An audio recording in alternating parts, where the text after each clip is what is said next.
నమస్తే, welcome to political bridge.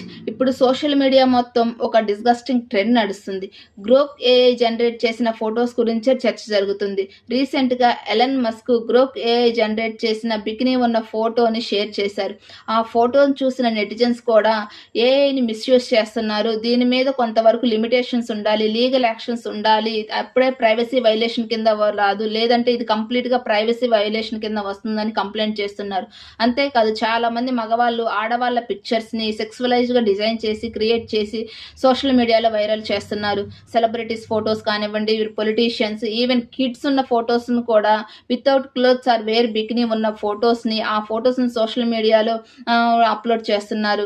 ఇప్పుడు Grok AI టూల్ని misuse చేసుకొని ఆడవాళ్ళ ఫొటోస్ని without clothes or wear bikini అని ప్రాంప్ట్ ఇస్తే ఆ ప్రాంప్ట్ ప్రకారమే గ్రోక్ ఏఐ ఫోటోని క్రియేట్ చేసి డిజైన్ చేస్తుంది. ఇది కంప్లీట్గా ప్రైవసీ వైలేషన్ కిందకే వస్తుంది. ఇది ఏఐ ఇన్నోవేషన్ కాదు, ప్రైవసీ వైలేషన్. మీరేమంటారు? కామెంట్ చేయండి. వీడియో నచ్చితే లైక్ చేయండి, షేర్ చేయండి, సబ్స్క్రైబ్ చేయండి.